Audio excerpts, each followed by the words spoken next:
સૌને ઓમ નમઃ. આજની આ મંગલમય સંધ્યા જેમાં પૂજ્ય ગુરુદેવના પાવન સાનિધ્ય અને શ્રી રિદ્ધિમાના પાવન સાનિધ્યમાં આપણા મંગલમય ઉત્સવ આપણે સૌ ઉજવી રહ્યા છીએ. આવું કહેવાય છે કે કોઈ પણ મંગલ કાર્ય હોય તો પ્રથમ પૂજા, પ્રથમ જે સ્થાન છે એ ભગવાન વિનાયક માટેનો છે. તો આપણે અહીંયા પણ પ્રથમ ભગવાન ગણપતિ બાપ્પા, ભગવાન શ્રી વિનાયકને આપણે અહીંયા પધરાવવા માટે આપણે શરૂઆત કરી રહ્યા છીએ અમારા મંગલમય ઉત્સવની. જ્યારે આ ભગવાનની ઉત્સવની જ્યારે ભગવાનની સ્થાપના થતી હોય ત્યારે આપણે, તમે હું આપણે સૌ મળીને મનમાં ઓમ શ્રી ગણેશાય નમઃ મંગલમય આપણે જપ કરતા કરીશું.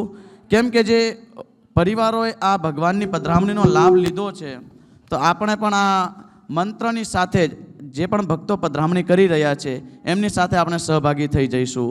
તો પ્રથમ ભગવાન શ્રી ગણપતિ દાદાની સ્થાપનાનો જે લાભ લીધો છે એ પરિવાર શ્રીમતી દીપ્તિબેન, પંકજભાઈ વોરા પરિવાર અમદાવાદે લીધેલો છે. ખૂબ ખૂબ આખા પરિવારની અનુમોદના. શ્રીમતી દીપ્તિબેનને સ્ટેજ પર પધારવા આમંત્રણ છે. આપણે સૌ મનમાં ભગવાનનો જાપ કરીશું અને ભગવાનના મંગલમય ઘોષની સાથે આપણે ભગવાનની પધરામણી કરીશું. ઓમ ગણપતયે નમઃ.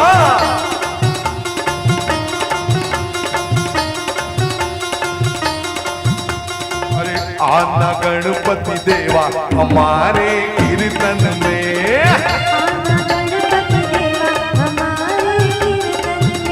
हो आना गणपति देवा हमारे कीर्तन में,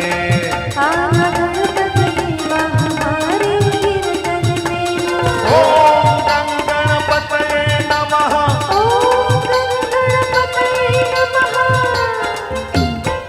बोलो गजानन गणपति महाराज की जय.